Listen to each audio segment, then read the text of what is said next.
Good afternoon, Maine. Chuck Ellis here, and I am the host of the Muddy Waters podcast. And here we are again.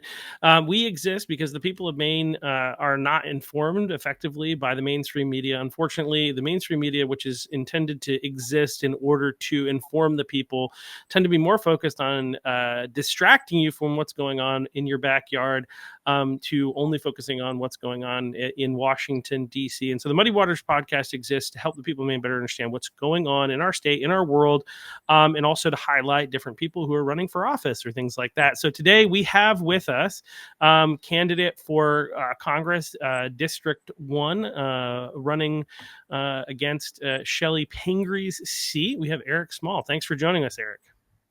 Hey, thanks for having me, Chuck. Excited to be here. Yeah, I'm excited to have you. So I think most of us here on the conservative side are not excited about Chellie Pingree and would love to see somebody else in Congress. So always excited to see somebody who's willing to put in the time, energy, and effort to try and oust her. And so I wanted to give you an opportunity because I don't know you outside of like a few email exchanges. And so wanted to take some time and tell people, like, I know that you are the chief of the wow, and my brain Sanford. forgot which. Yeah, Sanford PD.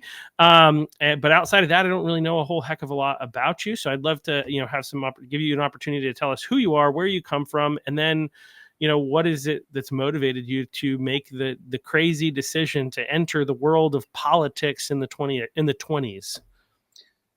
Yeah, that's a good question. I'm a kid. I'm a Kittery kid. I'm from Kittery, Maine. I was born and raised in the state of Maine. Well, I take that back. I wasn't born in the state of Maine. When you're from Kittery, you can either go to York or Portsmouth. So some would say I'm not a true Mainer because I was born at the Portsmouth Hospital. But I'm from Maine. Lived here my whole life. Never left the state for any other residency anyplace else. And really was my lifelong dream to be a police officer. Ever since I was a little kid, my mother worked at the Kittery Police Department, so I was raised around law enforcement and just really became part of my life. And I went to college and got a degree in law enforcement. And then I actually got another degree in political science or government. I thought someday I might go to law school, but I got into law enforcement kind of right out of college, and that's where I've been. I've been a public servant for the last 30 years, probably. Wow. Worked full time for the Berwick Police Department and now the Sanford Police Department, where I am the chief of police. But I'm coming to I want to say the end of this career. My retirement date is November of 26, and it's always been a dream of mine to work in politics. So, I've got limited experience. I wouldn't say none, because there is local politics involved being an administrator of your local police department. But I'm really looking to take that to the next level. And this opportunity arose, and it just coincided really well with me moving on to another career. And I just see all the issues in our state and at the national level that I think I could make a difference in. And the reason why I think that is because over the course of my career for the last 25, 30 years, you practice neutrality and kind of looking at all sides of all topics so you can make good decisions in law enforcement. And I consider myself a moderate Republican, and find myself really thinking and listening to people. And I think I could do that in Washington for the people here in CD1. Well, nice. Well, like I said, always happy to hear somebody willing to run. I mean, running for office is not an easy thing, and I just want to thank you. It's interesting. I was thinking about this. Is we often, when we hear somebody who's in the military, right, we say thank you for your service, and I don't know that we do that for our police officers, and I think that's unfortunate. I mean, I have friends who are police officers, and I know how challenging it is to be a police officer in today, especially post 2020.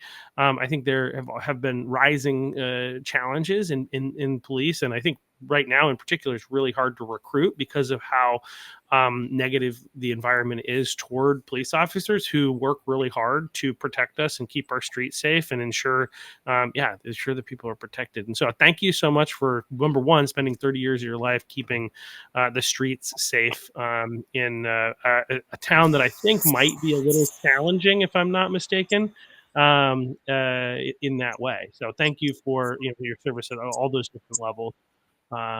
Yeah. So, and Yeah, appreciate that. Thank you.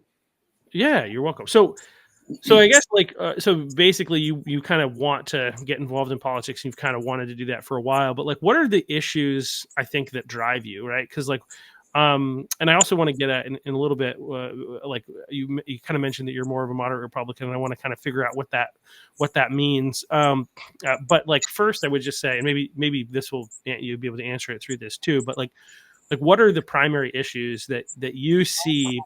So obviously we're talking about U.S. House. We're talking about what goes on in Washington and the impact that you can have there. So what are the issues like that are real national issues that really are affecting Mainers that you think you can have an impact on, and what you're really focused on in this campaign for U.S. Congress? Yeah, I think what happens in Washington kind of trickles down to the states. And for the last 4 years, we've had a very liberal government. And in Maine, we're working in the same environment. Some of the things that's motivated me to run is seeing, our lack of consequences for criminal activity, whether that be people experiencing homelessness or drug addiction or gun violence, mental health crises, shootings in our communities, in our schools. And I think on the national level, and President Trump has actually already kind of tried to do this with his executive order on homelessness and, taking back our cities and our initiative to, stop low-level offenses causing chaos in our communities. And that right now is what I see as a law enforcement officer in our state, is those things happening right here at home. And, I don't know if anybody else has noticed, but law enforcement, like you mentioned just a few minutes ago, it really has changed. The accountability has always been high, but now it's even higher. And the ability to make a mistake in law enforcement is a very slim margin, because if you do, you can face serious consequences. And it is causing issues with recruitment in my profession. So I'd like to see us, and I'd like to see this driven from Washington, that we make policies, offer grants, offer programs that'll support the states who want to take back their streets. And, if you live on coastal Maine down here in CD1, maybe you're in Rockland, you're in York, you're in Agunquit or Wells, Kennebunkport, and if you think that the type of crimes that you're seeing in Portland or maybe Biddeford or Sanford or Lewiston are not going to come out that way, you're just wrong. I mean, those things are migrating their way to the coast, to our tourist communities. And if we don't put a stop to this now, it's going to be even more out of control in another 4 or 5 years. And the president's offered opportunities for states to take his lead and really clean up their act, for a lack of better terms. And, hopefully Augusta recognizes that and wants to take a stance on this to make Maine safe, because you are hearing about shootings in Lewiston every week, shootings in, Biddeford, even in Sanford, our small cities. We don't have big cities here. Even Portland isn't a gigantic city if you look at it nationally. If you look at it, yeah. Is it a city? I mean, I love, having visited cities. I have a hard time calling Portland a city, but we call it a city. Technically, It's designated as a city, but my wife lives in Nairobi, which is 5.5 million people. Obviously, Boston, New York. I've been to Tokyo. I have a hard time calling Portland a city. So even our biggest city is not really that big. But to Mainers, it is a big problem in a small town. And, we have, hundreds of thousands of people getting off cruise ships in Portland, wanting to enjoy our small city of Portland and the quaint old port that we have, and the beautiful shops and stores. but at the same time, they're stepping over people to get into them. People's items are being stolen, snatch and grab. And what is the city doing to handle that? In my opinion, nothing. And you see it in our local news here, in reports written that store owners are getting fed up with it. So I believe that influence from Washington, if it is a mindset there, can influence the state to the point where let's bring our country back to some assembly in our country. Kind of like you saw today with the president using federal law enforcement and National Guard in Washington, D.C. to stop the crime there. You should be able to go to our nation's capital without having to worry about getting mugged or hurt or killed or shot at. And that's a much larger scale. I get that. But here in Maine, it's no different. Things that happen now didn't happen. When I started in law enforcement, there wasn't overdoses every day. There wasn't a shooting, every other week in Lewiston. There wasn't, police standoffs in Sanford or Portland or wherever. And I just think that, I'm running really a law and order campaign at the heart of it, with other issues like, immigration or transgender issues or issues of the environment. I have a big spot in my heart for FEMA and how that should be run. And then, of course, international conflicts and stuff that I think, we as the United States have to take the lead and be the powerhouse that we used to be. Yeah, no, there's a lot of really great stuff there. I think what's interesting is I want to highlight, because I feel like half the time when people talk about running for, in my experience, when I look and pay attention to the people who are running for political office, they're not talking about how that's going to impact people back here in the state. They're talking about how we're going to fix our country, right? And like the other side of the aisle, obviously, you do have a challenger who ran for House on the Republican side, so there will be a primary, it looks like, unless somebody, but for that, so we won't want to talk about that at some point too. But ultimately, you're running. It's Chellie Pingree that we want to get out of there. And from her, you don't hear anything except like liberal talking points. She has an agenda, and it's all just whatever the Democrats are telling her to have. And as a friend of mine put it, she's very reflexively like anti-Trump. So whatever Trump is for, she's going to say that she's against. And then she'll say, no, if he says something good, I'll agree with him. And then he says something good and she doesn't agree with him. Where you are like heavily focused on like what you're doing, what you can potentially do in Washington can try to make things better for people here. And you're mentioning law and order and how we can do that for Washington. I'm sitting there thinking, like, how can you, and then you said like the idea of like proposing grants that encourage states to improve, like, and I think that's the purse strings tend to be one of the things that impacts people in Augusta as much as they're politically left at the moment. If there's money to be made by doing something, to doing some improvement, they're much more likely going to move in that direction. So in terms of like public safety, right? Like, so how do we, like, there's a way that like we can do it from Washington, but just generally speaking, like how do we get people off the streets? And like the people that are on the streets, largely from my understanding, there's a lot of like mental health related issues. There's drug addiction related issues. Like how do we, I mean, in a lot of that seems to be leading to a lot of the other crime that goes along. I mean, you know this better than I do, so I want you to talk about this. This is just me anecdotally from what I see and what I hear. I do have a little experience where I was on the board for a small homeless shelter up in the Farmington area. But generally speaking, like that's what I see, and that's what I'm led to understand. That the left would have you believe that the people that are homeless are all people that are there are working jobs and they like rent just got too expensive, and so they're homeless. And I'm sure that some people fall into that category, but I think the vast majority of people who are homeless, they have some other issue that is the reason that they're homeless. And then how do we address that? That's a big question. Let me try to answer that. So a little bit about me. I actually started out probably 6 or 7 years ago working in our mental health unit at the Sanford Police Department, working with people experiencing homelessness, substance use disorder, and mental health issues. And I started that unit at the Sanford Police Department because I I believe in it so much, and it still exists today with officers and social workers. And this is where the moderate side of me, you asked earlier, I do believe that we can help people. I do believe it's centered around housing for people with some wraparound services.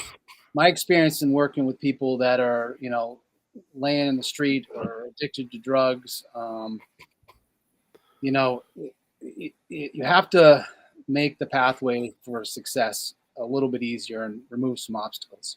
You're not going to get people off the street unless they have a place to live. So one thing that I do disagree with is, slightly with the National Party, is the Housing First model. They renamed it to something else. I don't remember what they're calling it now, but for the sake of me not remembering, it's called Housing First. And what that is that's a residence for people that, are maybe using drugs or, can't live in a normal setting, but it is included with wraparound services to help them remain stably housed. And once that happens and you teach them basic life skills, then they can move on to their own apartment. You can't expect somebody that is using drugs and can't even deal with their own life to be able to pay their rent or their light bill or stay housed. They're going to be evicted. So, that's my experience. I also believe in the same sense that you can have what I usually term as recovery and consequences. In the state of Maine, we have kind of moved away from consequences for people that commit low-level offenses, trespassing, theft, things that cause chaos in your communities and just wreak havoc. And I see it every day. We have homeless protocols that we have to abide by that the Mills administration came out with, and Attorney Aaron Fry came out with as the Attorney General, that we have to try to offer services before we take people to jail. And I just don't believe in that. I believe that sometimes jail is the place you need to be. I would agree. I know people personally that have told me, Eric, you saved my life by taking me to jail. I could line up people right here that would tell you that right now. And to have any government take away the police's ability to take people to jail, I think it's a catastrophe. Most people think that if there's somebody in a park openly using drugs and has a needle sticking out of their arm, that the police can do something about it, right? There's not much we can do in that scenario. You have to prove, well, what was in the syringe? Well, come on. If it walks like a duck and quacks like a duck, it's a duck, right? The person's passed out in the park.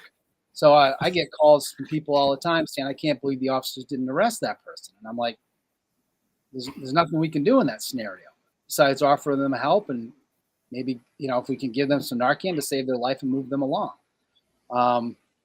It can't be a total, we're not going to arrest our way out of all these problems that I'm talking about, but we have to have consequence and allow the police officers that you're supposed to be trusting to protecting your community, the ability to do their job when they need to. And Augusta has taken that away from its police officers.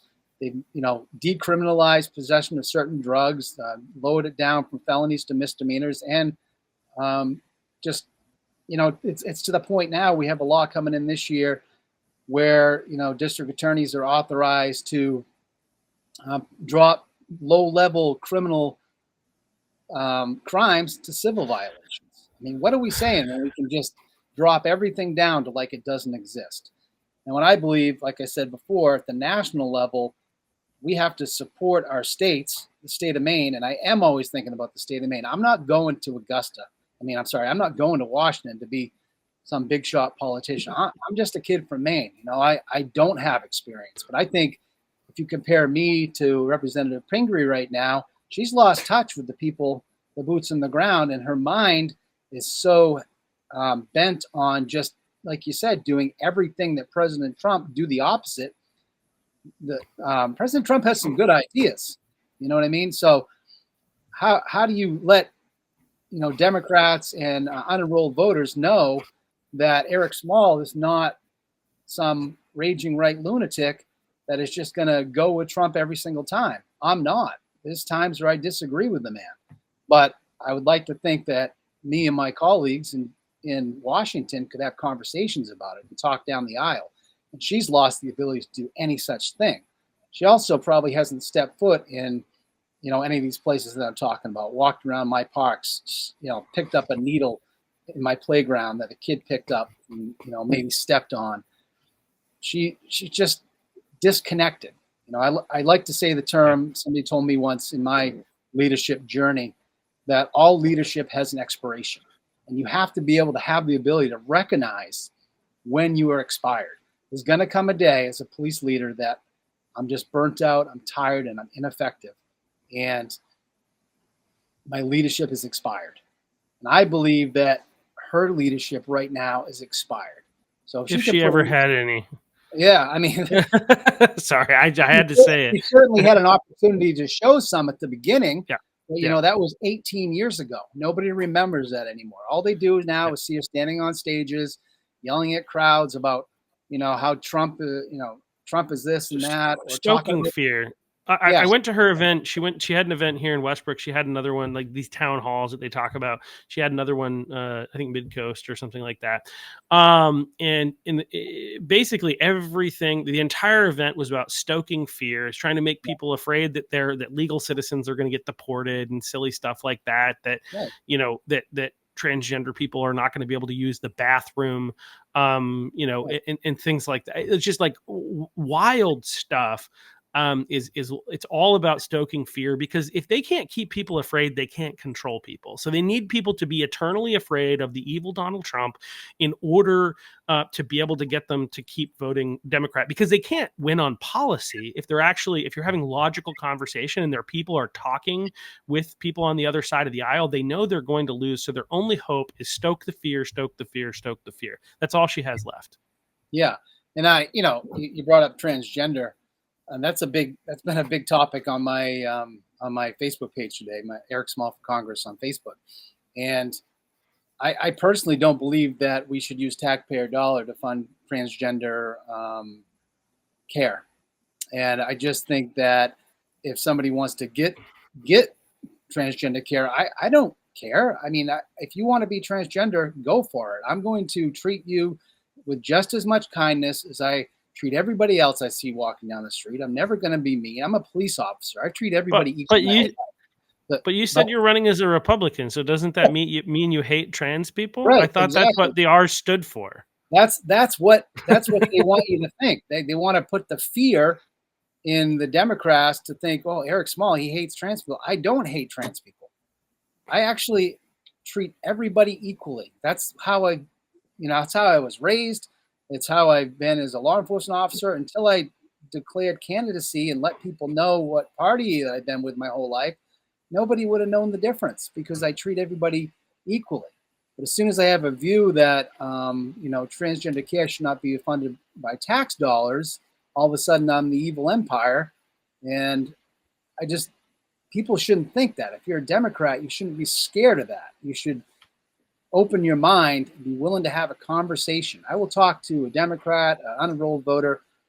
I'll talk to anybody that wants to listen. And then we don't have to agree, but don't just go online and call me names and tell me I'm just a MAGA whack job or whatever, people that don't even know me. They should try to learn a little bit about their candidates, just like I'd like to learn. I'm open to learning more about transgender care. Maybe you'll teach me something that changes my mind. I'm just saying right now, from what I know, this is where I'm at. And, I think one of the big things that a lot of conservatives are going to be interested in, obviously, if you win the primary, you're going to have to win the general. But I think a lot of the people in our base are very concerned with, like, okay, so what about transgender treatment of minors? So I think everybody's going to applaud like the idea that no taxpayer funded transgender surgeries. But like, then the question becomes, well, what about transgender treatment of minors here in the state of Maine? I know you're running nationally, but here in the state of Maine, we allow 16 and 17-year-olds without parental consent to be able to get transgender treatment. And with parental consent, they can get it very, very young. In fact, I know people who work in different places that have treated 12-year-olds who have had surgeries from both boy to girl and girl to boy. And so what are your thoughts on that? Yeah, I mean, I believe in the parent. If I don't think the government should take away parental rights. I think the government, if at all possible, should stay out of parent and allow people to raise their kids as they want to. I don't think a kid 16 years old, it's definitely not a 12-year-old. I mean, they don't even know what their body's about at 12 years old yet. How can you Mm. expect them to make a wise decision about gender affirming care? As you're getting older at 16, 17, 18, I mean, yeah, you're getting up there, you're starting to understand yourself, but your brain is still not developed. I mean, it doesn't even develop in a male till I think it's 25 years old. So I think that we ought to leave parenting up to parents, and those decisions should remain a personal one in the household, and should not be influenced by government intervention. Yeah. Okay. Okay. My brain shut off. I had another follow up question, but I lost it. So one of the things that you mentioned, I want to go back to housing because and homeless. I think as you put it, people experiencing homelessness. I know that is the official way that a lot of people are talking about it these days. I don't tend to use that one, but that's fine. But like you mentioned, like kind of like a housing first approach. I'd heard some woman gave a pretty impassioned speech to the Portland City Council suggesting like housing first models like don't have a good track record. But then you also made a comment about them eventually getting their own apartment. So I just want to like figure out, are you talking about more of like a facility that's like that's more, I guess if it's mental health related, we used to have AmHigh, or like a drug addiction type of place where there are places for multiple people to stay, where it's not like their own apartment, but it's more like that's paid for by the government, but more like a facility where people are being treated. Is that Yeah, more what you were saying, or just you're yeah, kind of talking about two things here. yeah, Housing first is just that. And they don't call it that anymore. I wish I had a minute I could Google it and tell you the term they're trying to use now. But that is like everybody at a basic level deserves housing, and that you can't expect to function in society without a place to live or a roof over your head.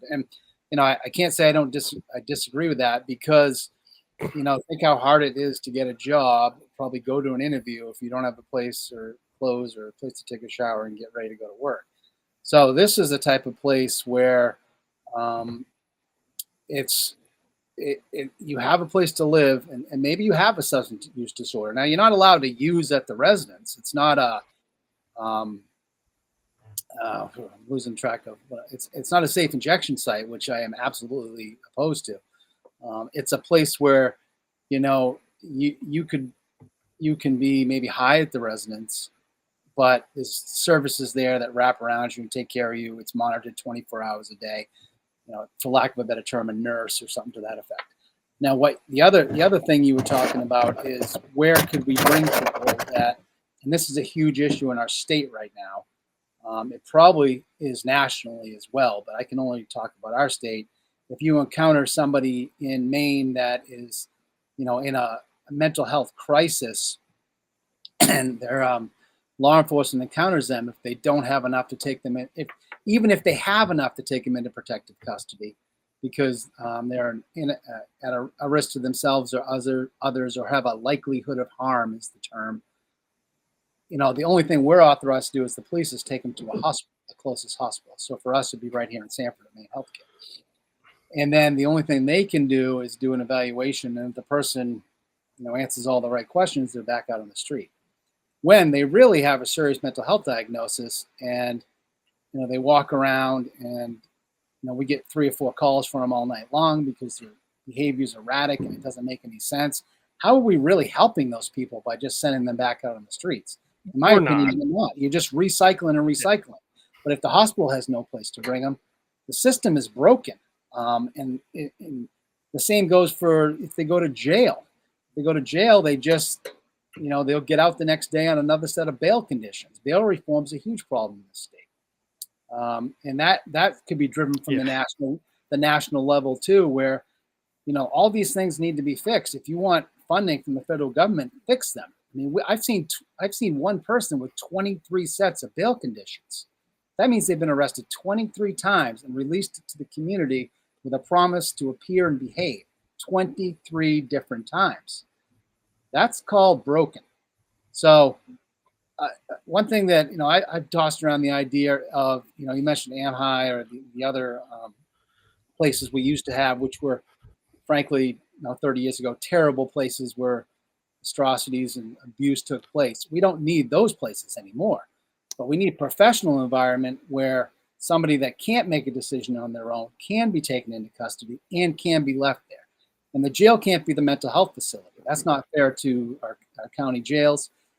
But I call it it's also a different issue, right? Like it's not just it's unfair to the county jails because this is not like these are not people who are just like committing crime. These are people who have some issue that needs to be addressed, and it's not going to be addressed from within the jail.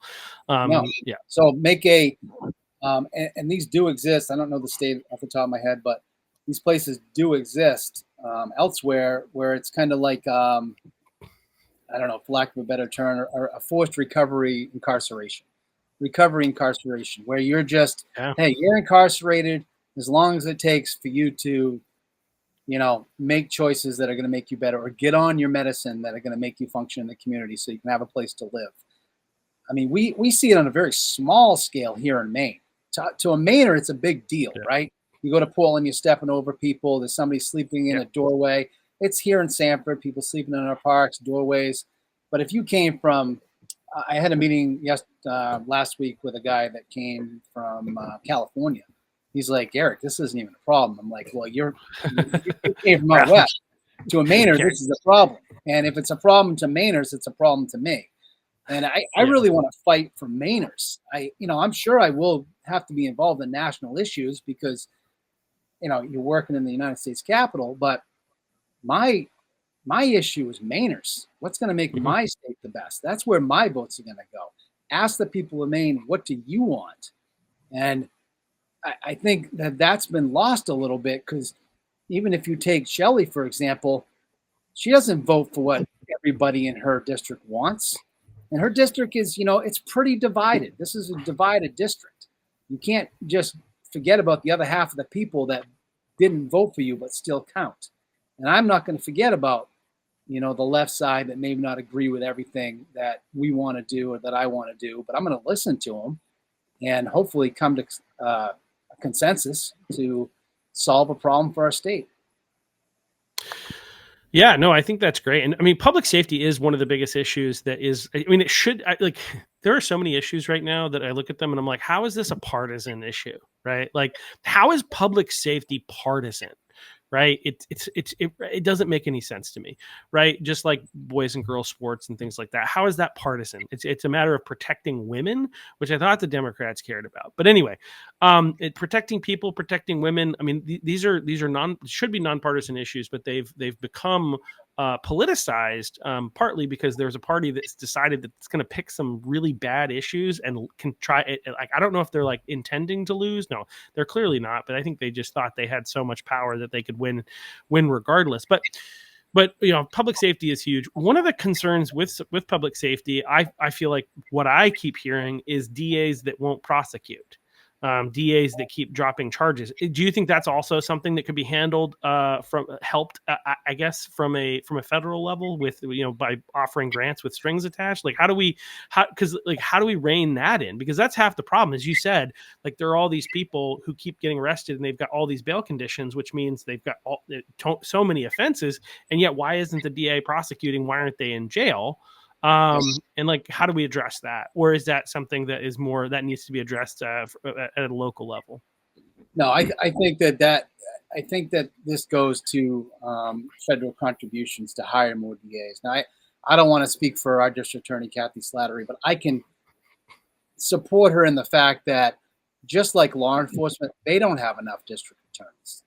And the docket is so large that they have to triage cases. Yeah. And, the jail is so full that they can't keep somebody that's just a menace to society, causing hate and discontent, in jail for 3 months because every time you let them out, they, steal or vandalize or whatever it might be, because there's not enough corrections officers. We're in a crisis in all fronts in public safety, whether that be police officers, corrections officers, district attorney's office, as far as staffing goes. Now, if they had the bandwidth to handle more cases, would they not plea as many things down? Maybe. But I mean, if I got any law enforcement officer from my department here right now, and you asked him or her how many times have you been to court, they're going to tell you rarely, because most cases get plead out and nothing ever goes to trial. The trial experience from the average Maine officer is very low, just because they don't have trials, because they figure it out beforehand. And, I can't speak on the how many judges we have, but I would dare say there's probably not enough judges to handle all the criminality that's taking place. But, without law and order, without, then what do we have? That's like the basic aspect of our society to make it go. And it's people obey the law. People are nice to each other. People don't steal from each other. They don't hurt each other. They don't kill each other. And the presence of law enforcement, because all of us would like to come to work and not just have our presence work, but unfortunately it doesn't. So we have to be proactive in preventing crime, stopping crime. But if people don't see police officers, don't have enough prosecutors, don't have enough correction officers, it's just it's tumbling. It's just tumbling in a dryer over and over, recycling over and over again. And we just don't move forward. I mean, it's like the definition of insanity. If we keep doing it like this, we're never going to fix it. And that's what I would say, to Chellie is, I just want somebody to fix it. I don't think it's her. Right. If she wanted to fix it, she would be knocking on the doors of all the police stations and all the district attorney's office and coming to work here in Maine, where she should be. Talking to people, the professionals that are out there doing the work. Not holding town halls where she can just get a bunch of Trump haters together and get them to scream real loud, Yeah, well, we annoyed them by having one of our people ask her a question, so at least there was some fun in that. But yeah, I don't think she's doing her job. I don't think she cares. She's just going to vote the party line, and she's going to, use the party speaking points and, condemn everything that Trump does. It's a tired act, and I think the people of the United States of America and hopefully some more people in the state of Maine are waking up to that. Another issue that you kind of mentioned, and I think, but is also like connected, I feel like, to law and order, is the issue of immigration. And you mentioned that issue. So I wanted to give you some opportunity to talk about where you stand on immigration. Yeah, sure. I think that, first of all, anybody that's committing criminality in our state should be held accountable and have consequences. I think if people entered our country illegally and they're here committing criminality, then they have to leave. It's as simple as that. And that really is the driving force behind the president's message, that and self-deportation. Now, we know that there are people in the state of Maine that did not enter the country legally, that have been here, that are working, that are paying taxes, that are contributing to society, and that maybe have been here a long time. Maybe they have an apartment and own a home and you don't even know who they are. I think that those people, we should find a pathway that allows them an opportunity to become, a resident here in Maine.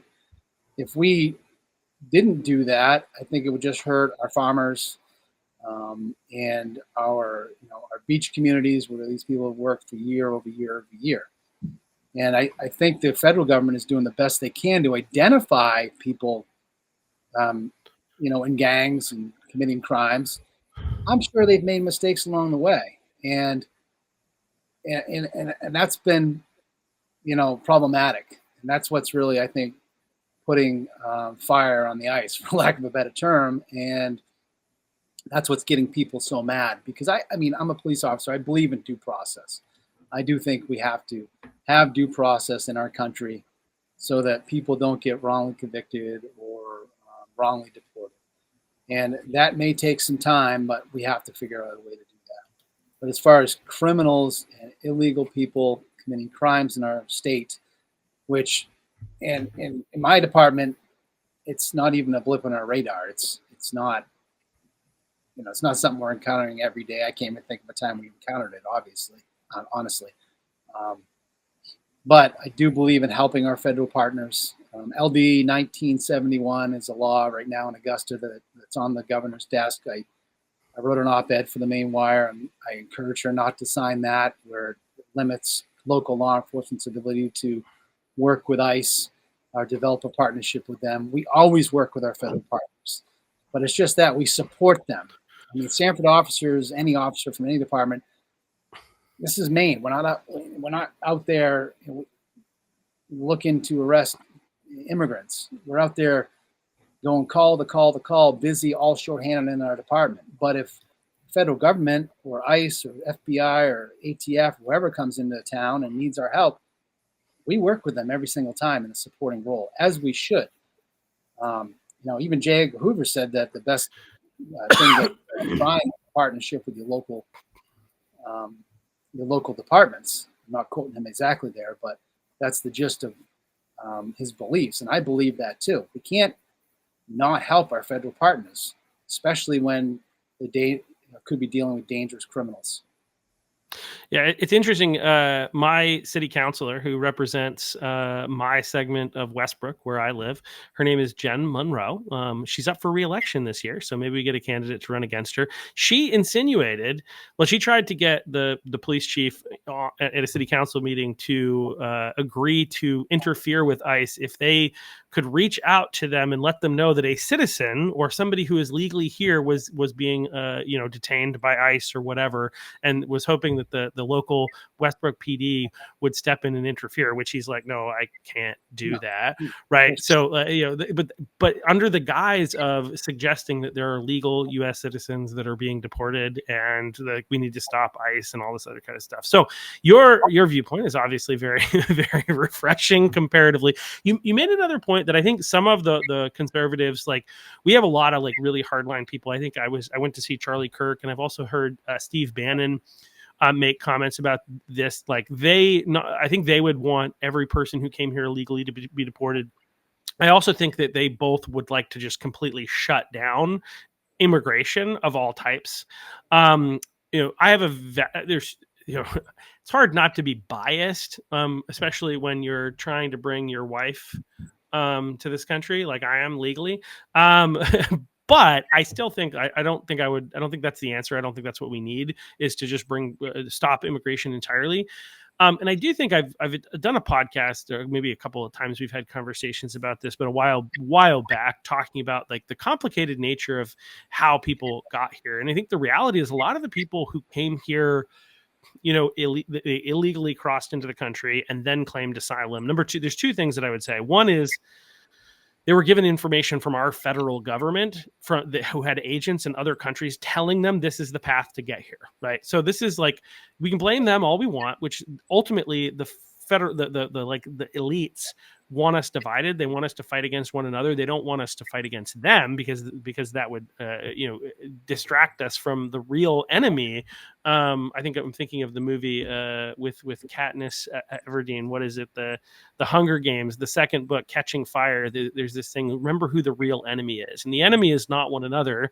The enemy is those people who are in power, who are creating these policies and creating this havoc. It's not these people who are in a really tough situation in another country, are told stuff that probably isn't true, and they're here as economic migrants. And if their cases are worked out, technically they should be deported, and who knows, and that's what's supposed to happen. But at the same time, it's hard to be upset with them for doing that. And so I think a lot of conservatives are going to be upset with the idea of you wanting to allow a lot of these people who are great people, but did come here illegally, to stay. But I can definitely understand where you're coming from, and I think it's a much more complicated issue. Unfortunately, today in our world, people want to be like one side or another. They want to be like really gung ho this way or really gung ho that way. So it's either let everybody come and stay, kumbaya, it's all going to be great, or they're like kick them all out, and with a little bit of racism, right? There is, unfortunately, because of the way in which they've prioritized people of color here in the state of Maine in a number of different ways, where they have a different set of rules. They can get away with stuff that white people, for instance, can't get away with. And we see this in a couple of different school districts. That's actually causing a rise in racism, and so and it's connected to this mass migration that we've seen. But anyway, so I appreciate your position. Yeah, go ahead. I will say one other thing about that is, I do have some experience in this, because we experienced an influx in Sanford, probably, I don't know, it had to have been three or 4 years ago now, of asylum seekers and showed up on our doorstep. Angolans, right? It was a bunch of Yeah, Angolans, if I'm not mistaken. Yeah, and we handled that up. And we found places for them all to go that night until we got down to like 2 o'clock in the morning. So my experience with, and you're right in the fact that we told them to come here. The federal government told them to come here. So how can I be upset for those people? It's almost like, and I don't disagree that maybe we should close the border. I think the president's done a really good job on that. That people crossing the border is pretty much zero right now. And it should stay that way until we get this under control. But the Democrats told us that they needed to pass legislation to do that. And if they did, they could limit it to 5,000 people per day. That's the best they could do. That's what they told us. So, I mean, some of these folks I hate to blame it was the last administration that allowed that to happen, but needless to say, it did happen. So in my experience with those people is they are hardworking people. They go to work every day. They don't cause any problems in my community, and they're actually contributing to society. And what I was saying to this point is the only thing that I don't agree with is what it's costing Mainers in general assistance funding.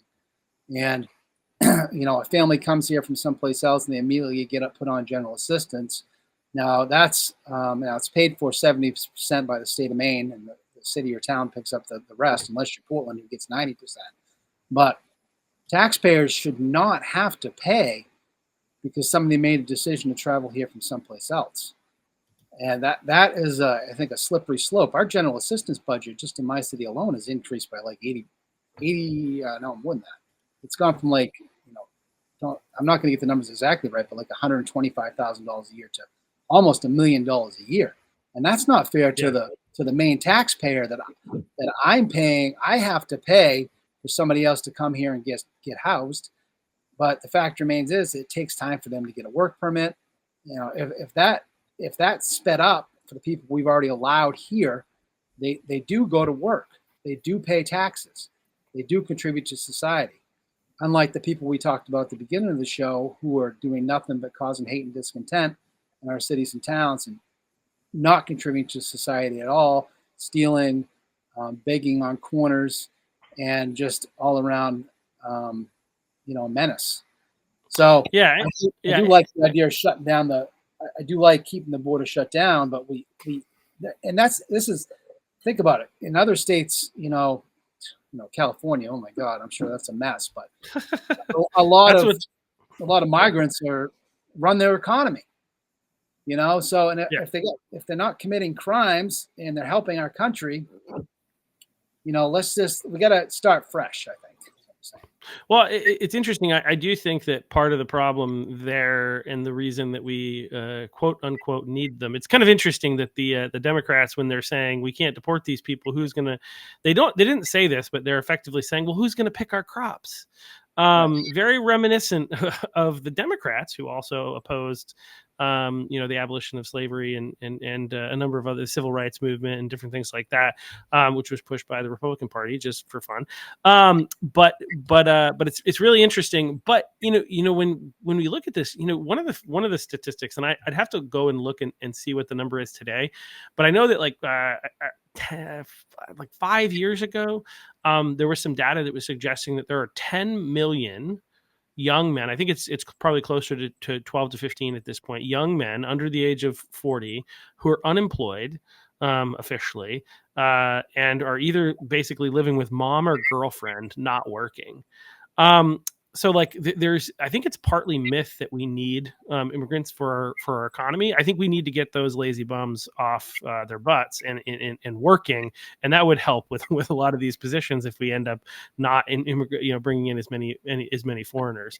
I can't disagree with you in that. I mean, the motivation of young people nowadays, I think, is certainly lacking. And how do you get those people to go to work? There's plenty of workers in this country. You're 100% right. Yep. It's getting them to go to work and contribute to society and help the common good of man. Yeah, somehow they'll argue that the reason is because they're not paid enough money, essentially, for them to work. But somehow they're surviving, not making any money. So I think that's like a bit of a lie. But yeah, I mean, it's a huge problem. We have a culture problem, and this is where, like, this is not something I expect you to answer, but like, I think one of the things that we need to admit and own is that we here in the United States of America, we have a culture problem. I think it starts in the home. I think everybody wants to blame the government. They want to blame the schools. They want to do this. I got together with a parent recently who was claiming that his 17-year-old who is having trouble graduating or didn't graduate and is not even able to get a GED, but is getting something else that's below that still allows them to go to college and get jobs and things like that. And he's blaming the school system. And it's like, well, I mean, You kind got to of take like take I feel like the ownership. parents. I think the parents are the primary people who are responsible for their kids. They need to be, and everybody's like, "Well, yeah, but parents, these days they're not that good. There are all these problems, and so we have to have the government handle it." And it's like, what has the government taken and handled and done well at, to the point where we want to trust them with more? Like, I get that it's a problem, but the answer is, how do we as a society like reform? As people, we have to start in the home. And then yes, the school system is part of the solution. But I'm going to say something I've said before and say that I think the education system needs to be more like dog training. And dog training, who gets trained? You just train the people. That's exactly right. It's the owner, right? So parents are the ones. I think the education system needs to find a way to do a better job engaging parents, because parents are the ones that are messing up. And how do we do that? That's neither here nor there. That's not something that you're going to address in Washington, especially since the Department of Education has been shut down. Um, I actually am going but to put grants towards dog training. No, just kidding. there you go.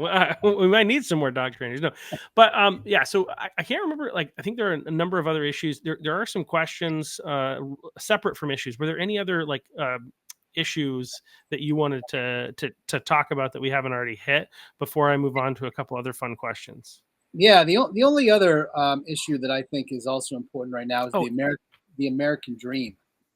I think I don't know. energy. We could discuss energy We too. could I talk think you mentioned that. energy. Yeah. The American dream, I feel like, is now the nightmare.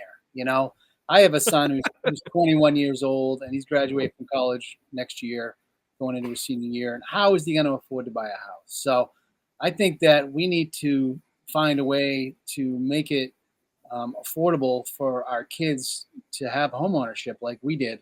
Um, and, and I used to say that about my parents when I was buying my first house. How am I going to afford this? Now, the average, I think the median household price right now in Maine is $450,000 or something like that, Yeah. versus like in 2010 it was around $135,000, and that's right around when I bought my first home. So, some ideas I had on that was changing the way in which we structure our loans for kids, because we know that housing costs aren't going to go back down.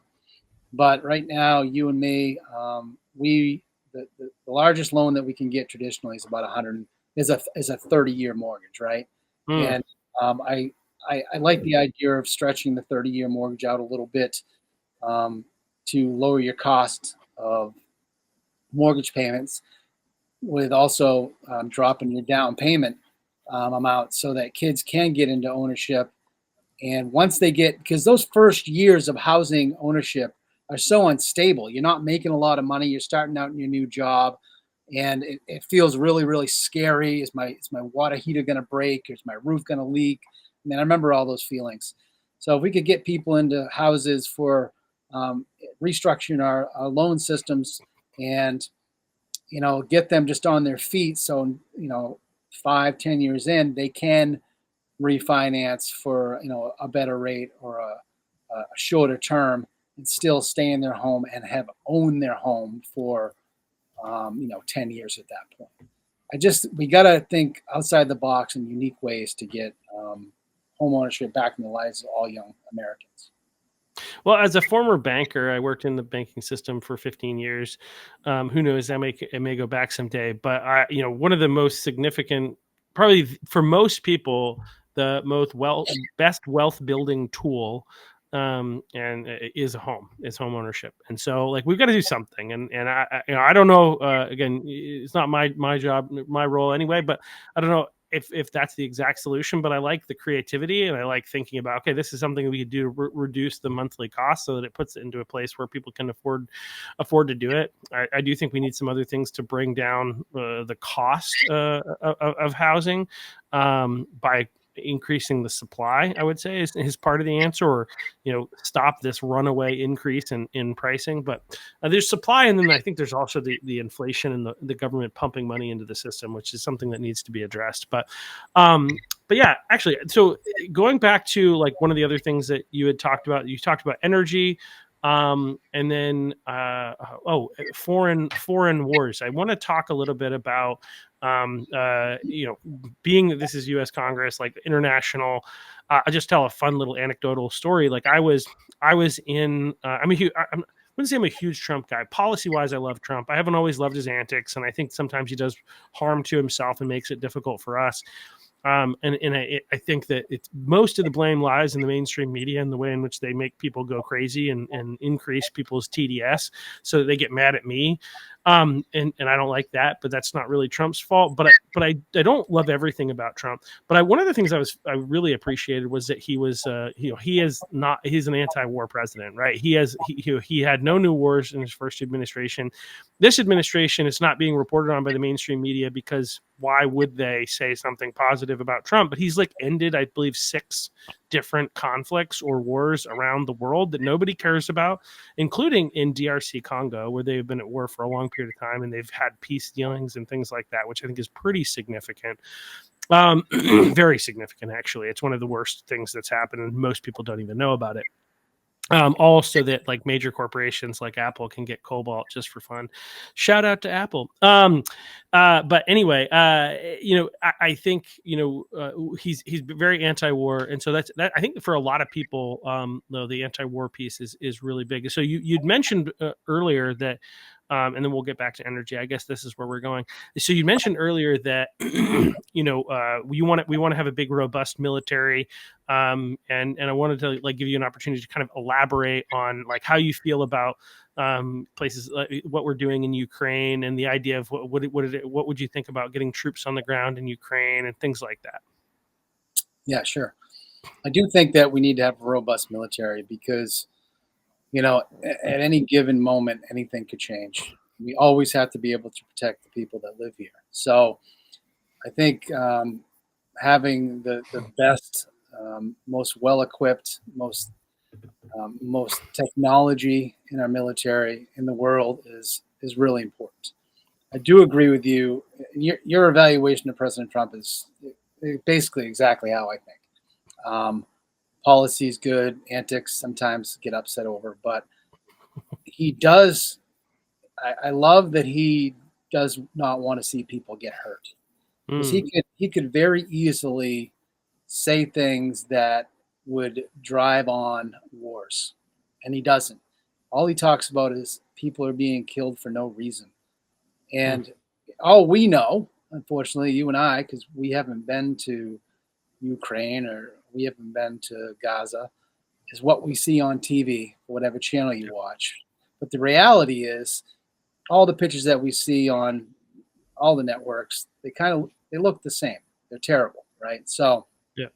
And he's the guy that says, "I don't want this anymore." And he's been criticized for cozying up to President Putin, and he's trying a different approach and trusting the Russians. I think the meeting Friday, I think it is. I think the meeting Friday with Putin and hopefully President Zelensky is there, because I don't think you can have a ceasefire or peace agreement without having all parties there. I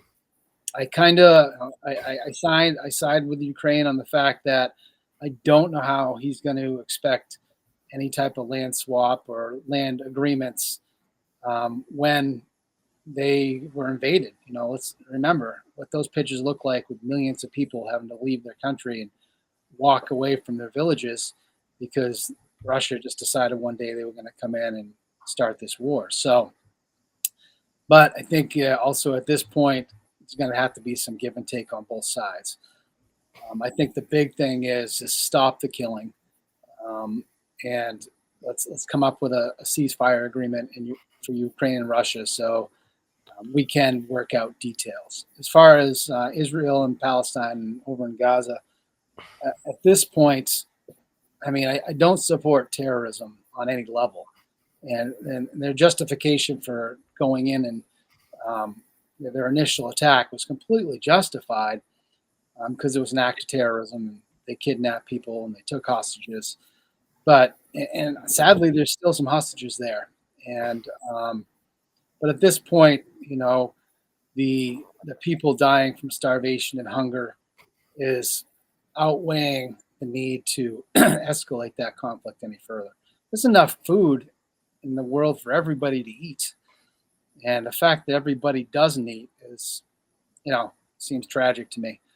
So, people are starving to death every day over there, and I think Prime Minister Netanyahu has an obligation to stop, to help with that, allow aid in, and stop that, because they've won the war. Palestinians, what are they doing now? They're nothing. Now they're going to go occupy Gaza and for a little while, and they say they're not going to take it. Who knows? I think the president, I think America needs to be the leader in the world. And with that strong voice and that strong leadership, when we say we're going to support something or do something, that they know we mean it. And the president's, he's done that. He's done that when he did his bunker busting bombs, and that was a great mission. It's arguable whether it did as much damage as we think, but I don't think any of us here really know. But how much of it is PR and how much of it is real? I don't really know. I know the mission was quite amazing if it went exactly like they told us it went. Putting boots on the ground in Ukraine, that's dangerous. That's escalating. That would escalate things unless we did it with all of our allies. Because President Putin's going to have a tough time fighting off all of NATO. So I hope that they can just come to agreements and end these two conflicts, feed the people, and Russians and Ukrainians stop being killed. Do you support continuing to fund these things? I think that we need to support our allies. It's a promise we made when we. But forever. Well, I mean, forever. We've sent a lot of money to Ukraine, it almost seems like it's a proxy war to test out some new weapons, or to be able to give us some financial resources in a sense. I think we should fund them with limited, maybe limited weaponry. I'm not a weapons expert, but enough so they can defend themselves from, drones and what have you. I don't think we should give them weapons that can shoot well into Russia and strike targets that they wouldn't normally be able to strike. But I think we should help them defend themselves until we get a ceasefire agreement. Now, I do think we should support humanitarian aid as much as possible, because if we're going to be the leaders when it comes to fighting wars or ending wars, we also have to be a world leader in feeding people and making sure children and women, or all people for that matter, are taken care of. Yeah. So, man, my brain just went. I was going to go in another direction, but let's go. So you mentioned, okay, how about like the national debt? How do you feel about the national debt? What do we need to do there? Yeah, the national debt. I mean, let's face it, it's out of control. But I mean, I feel like I've been hearing about the national debt since I started really realize what politics was when I was like 12 years old. I mean, it seems like it's never gone down and it's always going up, and I think it's just something we've become used to. Now, the big beautiful bill on the long term is going to raise the national debt by whatever trillions of dollars it was. Well, technically, it raised and this is where we need to be I think people need to be a little bit more diligent to pay attention.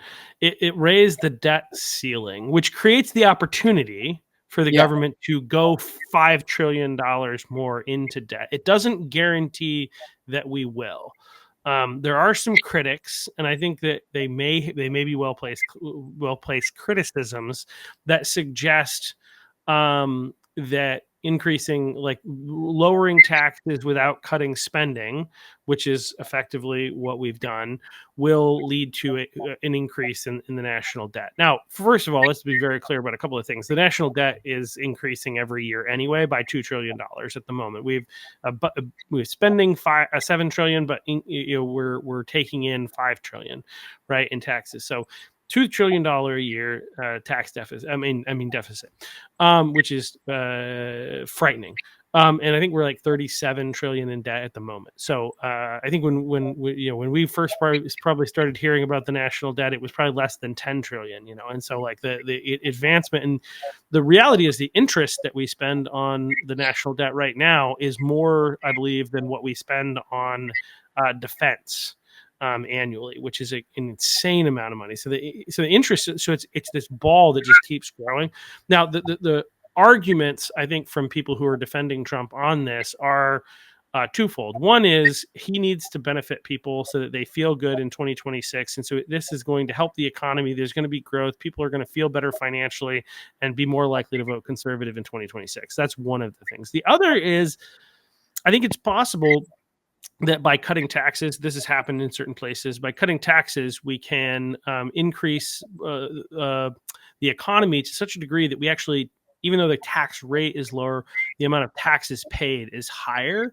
This happens from time to time, and it could be the argument here. So it's not, so increasing the tax limit doesn't necessarily, the debt limit doesn't necessarily mean that that will increase, although it likely seems like it probably will. Yeah. So I think our government really, the purpose of the government is to what? To protect its people from harm and to help its people flourish. And I think we need to have we should always try to have a balanced budget. You wouldn't run your household like this, right? So, and smaller government, you're going to have. Can you do it as efficiently with a smaller government? That's really what you got to ask yourself. Now, I would like to see a smaller government. I liked that Trump was looking to cut the government, and I wish that maybe it was appeared to the citizens to be a little more thoughtful, because it didn't appear that way, I don't think, from people losing their jobs, and just it happened so fast. But I think in the long run, we're all just going to be fine. Yeah. No. So real quick, I've got a show. I meant to do this like about a half an hour ago, but I forgot. So I'm going to do a quick ad, and then I've got two more questions. We could keep going forever, but I'm just going to focus on two more questions, sure. And then we'll let you get off. But real quick, we're going to run an ad. We're trying to do this on the podcast, people at home, so pay attention. What does your website say about your business? If you've tried hiring a freelancer or doing it yourself, chances are it didn't turn out the way that you'd hoped. Outdated, hard to use, unprofessional, and let's be real, a bad website isn't just frustrating, it's costing you customers. I'm Chuck Ellis, co-founder of Moralist. I started this business because I saw how often small business owners like you were struggling with websites that didn't work. That's why we created our website rental service. At Moralist, we don't just build websites. We create platforms that build trust, help your business grow. For one affordable monthly cost, you'll get a custom design, secure hosting, and round-the-clock support, all fully managed for you. No surprises, no huge upfront cost, just a website that works. So if you're ready to take your business to the next level, click the link, sign up today, and let's build a website that you'll be proud of. We're back. We've switched places, but hey, so there we go. That's my first attempt at having an ad in the middle of the podcast. And you had What? I What said was that was that? a good looking spokesman you had. I said good looking spokesman you had on your commercial there. Oh yes, he's really great. Um, available for hire. The a couple of the fun questions, like again, we could talk about a couple other policy issues, but I also think that there's a question of like I know that Colonel Ron Russell, who ran in 2024, is planning to run again in 2026.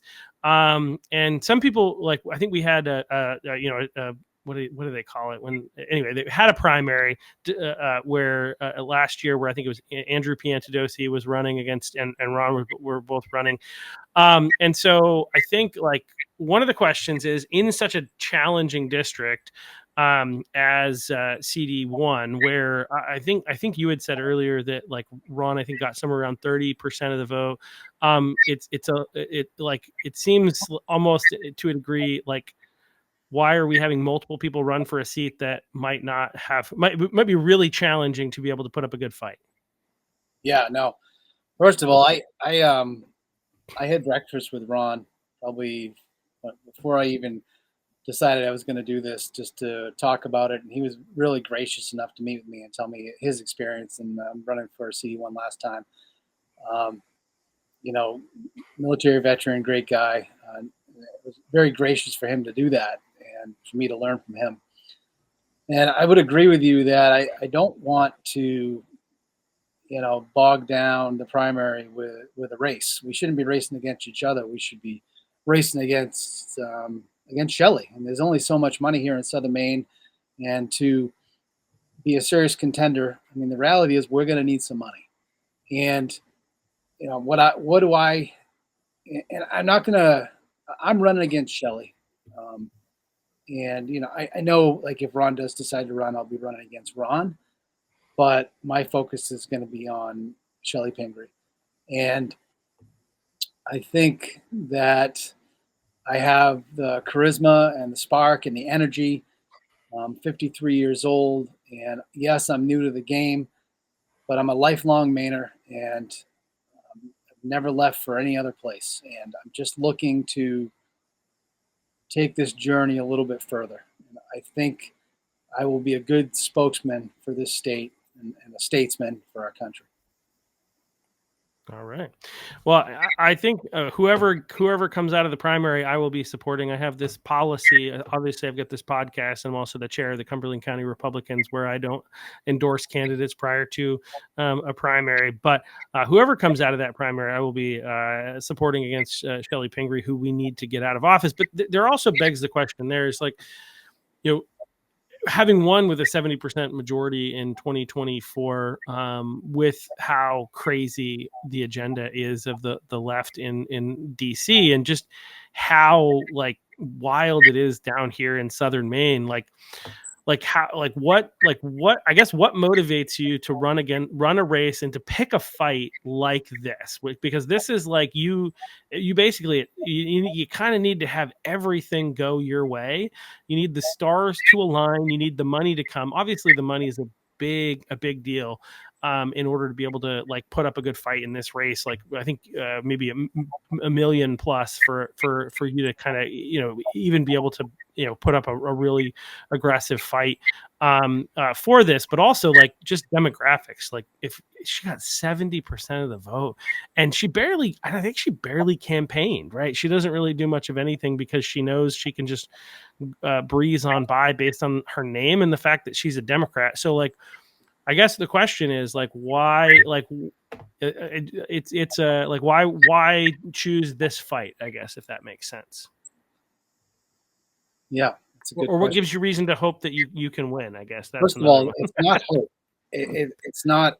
I don't walk around with hope all day. I can win because it, I truly think that Mainers remain quiet on a lot of important issues, especially our unenrolled voters. And I want to see our Mainers realize that it's not scary to vote Republican, that I'm a common sense human being that has taken care of people his whole entire life, putting others first. And the reason why I put myself up against this is because also my whole life, having been told you can't do that, you can't win, you won't get it. And time after time after time, I've fought to do it, whether that be to become a police officer, to become the police chief, to graduate from the police academy, to graduate from the FBI academy, all those things, to get a college degree. I remain the only person in my family to have done that. Um, you know, to hear like it can't be done, it's just not in my vocabulary. It can be done, but the reality is I can't do it without the help of everybody that is watching this. If you want us to win, and you believe in us, which I know you do, you need to give to the campaign. We cannot win this without money. Now, we don't need $25 million, but we need money. She has the machine set up already. It's built, the managers, the money, the experience, the infrastructure. But there's a lot of really good people out there. And maybe you're not enrolled in either party. Maybe you just want change in our state and you want to walk down your street and you want to feel safe and you want common sense politics. I'm that person, and I have the energy for this, and I will stand up to her in a debate, and I know we can do it, and I say this with a lot of compassion. And if you're watching this, I'm talking to you. It can't be like, what should I give? It should be, how much should I give? And this is what I tell people. If you can give $10 to my campaign, give it. If you can give $3,500 to the campaign, give it. But we're going to need to run ads. We're going to need to run radio. We're going to need to be able to be out in every city in Portland and do town halls and talk to people to get them to understand that Maine Republicans are the future of having our state be safe, a good place to live, so that people want to come here, and all our industries stay intact. Our fishermen, our shipbuilders, our submarine repair people, all those people get contracts and keep working, because the future of our state is in the Republican Party. All right. And your website, you mentioned people being able to give, and I think, if I'm not mistaken, it's ericsmallforcongress.com. Is that right? Yep. You can scan the QR code on there. You can go to my website. You can click donate. You can go to the Facebook page. I feel like there's a lot of good momentum going here. I'm having tough and difficult conversations with both sides, and I do engage people with my on my political platform. I talk to both people of liberal thinking and of conservative thinking. The only thing I ask for is that you allow each other to think. What's the worst to me is when somebody just assumes that because you got an R next to your name, that you automatically are just so right-wing thinking that you can't fit in here in Maine. And that is not me. I am a safe vote for our state who want to work with all of our people. And you've got to be able to walk down the aisle in Washington and here in Maine to have influence and have credibility. Yeah, so there is a QR code there if you guys want to, if anybody wants to scan it and take a look, ericsmallforcongress.com, if you want to be able to support him. So, once again, as I said, it's not an easy task to run. It's a harder task to run in a race that is going to be so challenging. I do agree with you. I think there is no race is over before it's begun, right? So there is the potential that somebody can win this race even against the long-term incumbent. I do think a lot of things have to go right, but I do think it's within the realm of possibility, and we need people to run those races. And so I thank you for wanting to run, and for taking the time to come on here and share some of your views. And again, if people want to know more about your views, they can reach out to you, contact you. They can reach out on your website. I believe, actually, did we connect? I think I emailed you because I got your email maybe from the website, if I'm not mistaken. So I looked you up because I heard you were running, and I was like, I want to have this guy on so people can know who he is and what he stands for. And I appreciate you taking the time, and you definitely I think are more moderate than some of my followers, But I think you're right in the sense that it's going to take somebody who can work with both sides of the aisle to be able to win in CD1. So appreciate what you're trying to do, and probably in the near future, or not probably in the near future, for people who want to know the other candidate, assuming he is running, and I think he is, Ron Russell will also have him on the podcast, so you can know more about what he stands for. So thank you so much, Eric, and everybody else, we'll see you here. Oh, so 1 second. We'll see you here again tomorrow. I'm going to be doing, I think I'm going to be starting a weekly podcast with the guy on X known as the Unquirer, also known as Richard. But we're going to be starting that. And part of it, I think, is going to be helping people learn how you can find information and find little videos and clips that will kind of help our movement, clip those and upload them to social media. But who knows where the conversation will go when Richard and I get on. So we'll see you back here tomorrow. And on Wednesday, we also have Marianne Hunsinger, who's going to share the story of her daughter who had to compete against and was displaced and discouraged and frustrated because of biological males competing in women's sports. So we're going to have that on Wednesday. So we'll see you all then. Thanks.